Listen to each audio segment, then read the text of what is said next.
हिंदी और इंग्लिश दोनों मिक्स भाषाओं में करूँगा, क्योंकि we have audience across pan India as well as we have audience from UP. परंतु जैसा कहते हैं कि राष्ट्रभाषा में संबोधन करना सर्वोत्कृष्ट होता है, और ये राष्ट्रहित में नहीं जनहित में है, और ये हमारे देश हित में भी। तो फर्स्ट ऑफ ऑल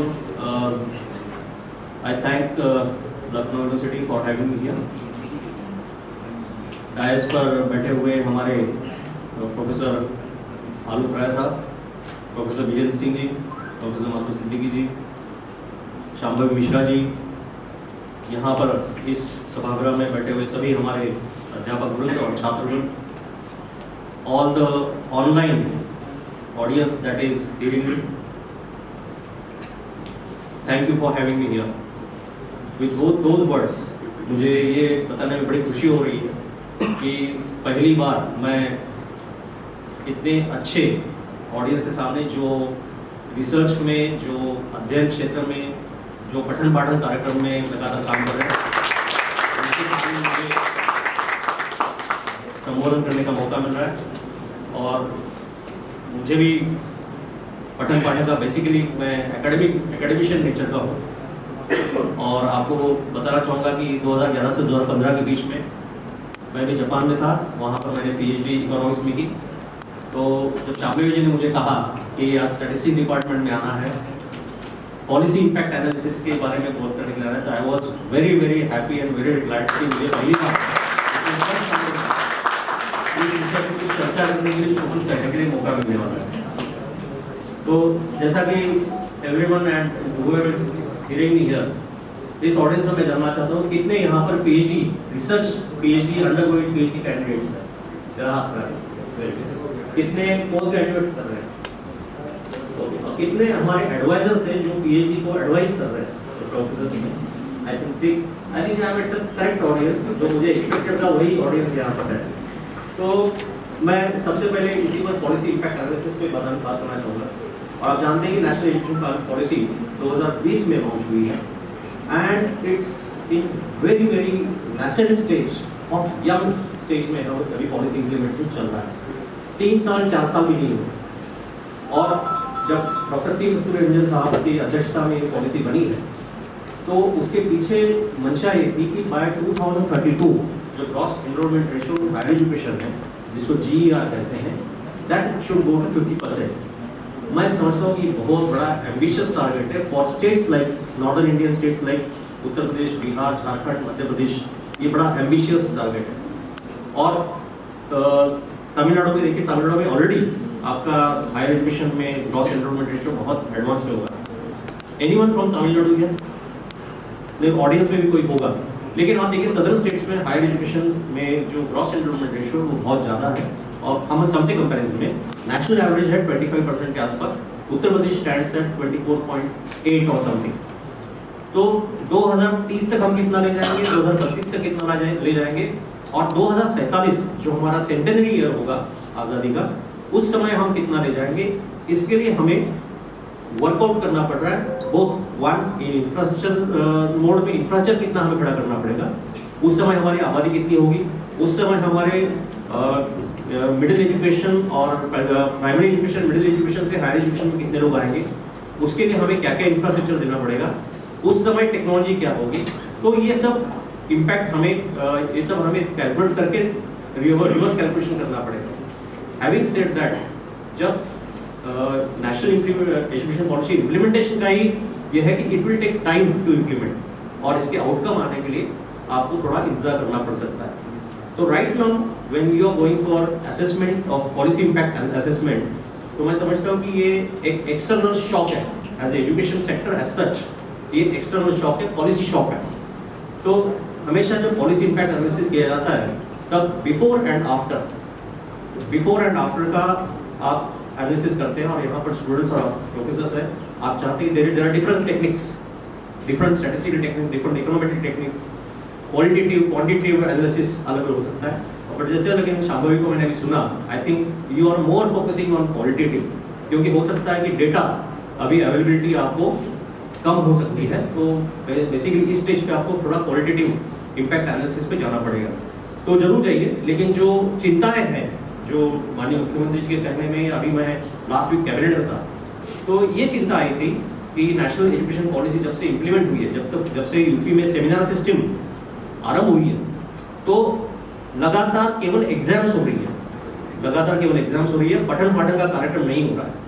और आप जानते हैं कि आप तो एक विश्वविद्यालय है, लेकिन हमारे पास 7,700 महाविद्यालय हैं, डिग्री कॉलेजेस है, जिसके थ्रू हम पठन पाठन कार्यक्रम करते हैं।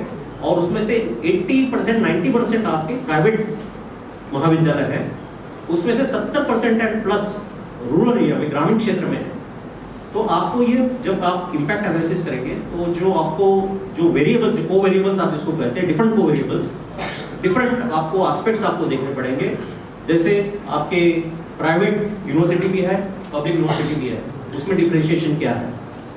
उसके बाद आपका temporal and special distribution of this policy क्या है, क्योंकि टेम्पोरल के लिए मैं इसलिए कह रहा हूँ कि across the time different states ने डिफरेंट टाइम पे इसको अडॉप्ट किया है, डिफरेंट टाइम पे अडॉप्ट करके डिफरेंट टाइम पे टेम्पोरल फ्रेम पे इसको इम्प्लीमेंटेशन किया है। तो वो कैप्चर भी आपको करना पड़ेगा, but in quantitative terms of impact study.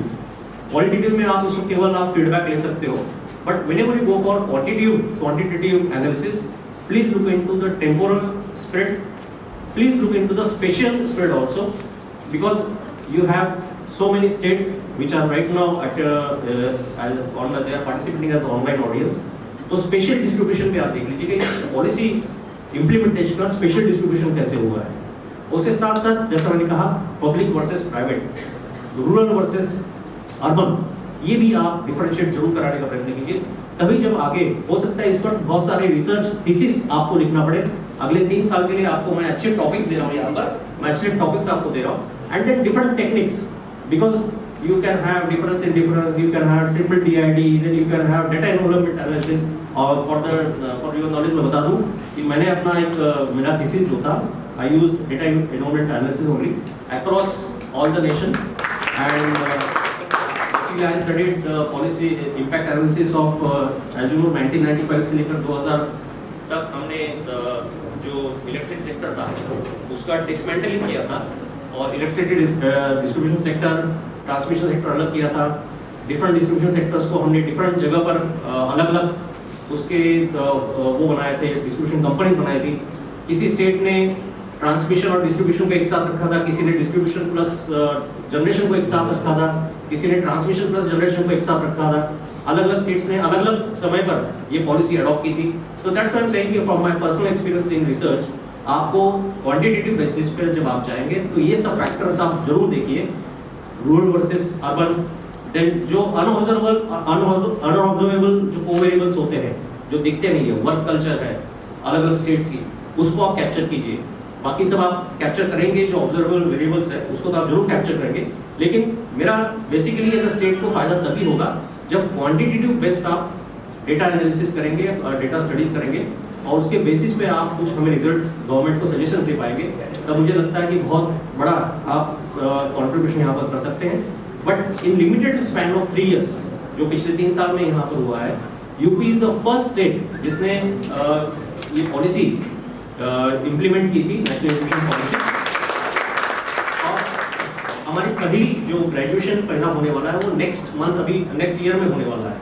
तो already we are into this policy for 2 years back, लेकिन अभी भी उसके जो वेरियस एस्पेक्ट्स हैं, जैसे इंडियन नॉलेज सिस्टम का स्टडी है, IKS है, उसके बाद हमने 18 पॉइंट्स उसमें आइडेंटिफाई करके रखे हैं। मैं शाम्भवी को चाहूँगा कि जो गवर्नमेंट ऑफ इंडिया और गवर्नमेंट ऑफ यूपी 18 पॉइंट्स पे जब हम ऑब्जर्व कर रहे हैं इस पॉलिसी को, उस इन 18 पॉइंट्स को भी आप बहुत अच्छी तरह से स्टडी कर लें कि उन 18 पॉइंट्स पे अक्रॉस मतलब एक रिसर्च थीम वही बन सकती है कि इस पर्टिकुलर थीम में जैसे L1 का हमारा जो L1 पहला जो सब थीम है हमारा लर्निंग आउटकम्स का, उसके 5 सब थीम है। तो हर सब थीम पे आपका एक रिसर्च हो सकता है, both in qualitative terms as well as quantitative terms. उसके बाद डिजिटल लर्निंग का भी है, D1 D2 है, नेक्स्ट सब थीम हमारी है, इंडियन नॉलेज सिस्टम की स्टडी है, IKS 1 IKS 2। इस प्रकार से 18 पॉइंट्स हमारे बने हुए हैं। एवरी सब theme you can have a research on that, and मैं इसलिए कहना चाह रहा हूँ क्योंकि ये 18 जो हमारे पॉइंट्स है they are same across India. तो पैन इंडिया उसमें यूनिफॉर्मिटी है, तो आपको रिसर्च करने के लिए भी बहुत आसानी होगी across different states, across different sectors, across different जो आप गैप्स मैं कह रहा हूँ, टेम्पोरल स्टडी, आपकी स्पेशल स्टडी, आपका private versus public, then rural versus urban, ये सब आपको स्टडी करने के लिए 18 थीम्स के लिए बहुत अच्छा होगा। तो 18 थीम्स पे आप फोकस करें तो उसके हमें बहुत गवर्नमेंट को, बहुत राज्य सरकारों भारत सरकार को इसका बहुत फायदा मिल सकता है। और मुझे बहुत खुशी है कि अभी लखनऊ यूनिवर्सिटी ने ये पहला इनिशिएटिव लेकर इस टाइप का सेमिनार आयोजित किया है। हमने आपको UP state higher education council से स्पॉन्सर भी किया है। धनराशि हम और दे सकते हैं, आपको अगले वर्ष भी दे सकते हैं, आप हमसे धनराशि मांग सकते हैं। और अगले साल जैसे आप मेरे we will be definitely thinking, the state government will definitely thinking about granting aid and research aid to जो एडहॉक हमारे टीचर्स रहे हैं, जो टीचिंग कर रहे हैं, जो संविदा पर है, उनको भी हम रिसर्च एड देने पर विचार करेंगे। It's just matter of time कि हम इस पर पॉलिसी डिसीजन लेंगे, ताकि हमें जितना जो एनईपी का थर्स्ट है कि रिसर्च ओरिएंटेड हमें एजुकेशन हमारा होना चाहिए, तो will be supporting it. Last में एक बात इतना ही कहना चाहूँगा कि when you enter the world of impact policy impact analysis, आप बेसिकली काउंटर फैक्चुअल्स देते हैं। तो काउंटर फैक्चुअल्स में क्या काउंटर फैक्चुअल आप लेते हैं वो बड़ा इंपॉर्टेंट रहेगा। तो हर सब थीम में आप जो काउंटर फैक्चुअल्स लेंगे उसमें बहुत अच्छी तरह से मंथन कीजिए कि क्या काउंटर फैक्चुअल्स लेना चाहते हैं, उस पर आप क्या क्वालिटेटिव और क्वांटिटेटिव डिसीजन मेकिंग आउटकम देखना चाह रहे हैं।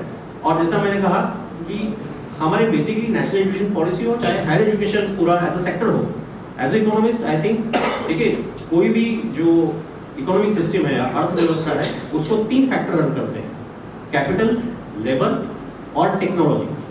और अब समय ये आया है कि how using this NEP 2020 how we can form, how we can create technologically enabled human capital. मैं बिल्कुल 4 वर्ड्स फिर से बताऊंगा, technologically enabled human capital formation हम किस प्रकार से NEP के माध्यम से कर सकते हैं, इस पर जरूर आपको फोकस करना चाहिए कि ह्यूमन कैपिटल है, उसमें लेबर और कैपिटल दोनों का आता है, टेक्नोलॉजिकली एनेबल्ड है तो टेक्नोलॉजी भी आती है, और उससे एम्प्लॉयबिलिटी इस कैपिटल की, इस टेक्नोलॉजिकली एनेबल्ड ह्यूमन कैपिटल की एम्प्लॉयबिलिटी कैसे हो सकती है, इस पर हमें NEP का क्या इम्पैक्ट है, इसमें भी आपको स्टडी जरूर करना चाहिए कि how much employability we are able to generate, so that पूरी अर्थव्यवस्था को, जैसे हमारा क्योंकि टारगेट है कि यूपी को हमें 1 ट्रिलियन इकोनॉमी बनानी है, तो 1 ट्रिलियन इकोनॉमी के लिए अगर क्वांटम जंप हमें चाहिए, बिकॉज आज हम 20 लाख करोड़ रुपए अगर है यूपी की इकोनॉमी, तो अगर 5 टाइम्स हमको जंप करनी है बाय 2027 या 2030, तो उसके लिए technologically human capital is going to be major contribution, और उसके बिना ये हो नहीं सकता है। तो NEP 2020 technologically enabled human capital को एम्प्लॉयबल करने के लिए किस प्रकार से साथ दे सकती है, और उसका इम्पैक्ट हमारी 1 ट्रिलियन इकोनॉमी अचीव करने के लिए कैसा हो सकता है, ये भी एक आपको थीम लेनी चाहिए जो ओवरऑल इस पूरे मैक्रो पिक्चर को एनकैप्सूल कर सकती है, या आप देख सकते हो उसको। तो कुल मिला के आपके पास इस सेमिनार के माध्यम से मैं इतना ही बताना चाहूँगा कि कुछ मैक्रो लेवल के, कुछ माइक्रो लेवल पे आप जरूर जाइए। माइक्रो लेवल पे जब जाएंगे तब आप सब थीम वाइज जरूर देख लीजिएगा, और जैसा मैंने कहा कि मैक्रो लेवल पे जाएंगे तब ह्यूमन कैपिटल फॉर्मेशन के बारे में जरूर आप सोचिए। मैं श्याम भाई को बहुत बहुत बधाई देना चाहूँगा कि आपने इस आयोजन, आज का आयोजन बहुत इस सेमिनार के chairman doctor professor Vijendra Singh और co chairman professor Masood Siddiqui ji को भी बहुत बहुत बधाई देना चाहता हूँ। और सर अंत में सबसे ज़्यादा बधाई मैं प्रोफेसर आलोक राय साहब को देना चाहता हूँ, क्योंकि वो 2 विश्वविद्यालयों के PC है, उसमें से उन्होंने इतना और मुझे यहाँ आने का मौका दिया। मैं बहुत बहुत आप सबका धन्यवाद देते हुए अपनी वाणी को विराम देता हूँ। धन्यवाद।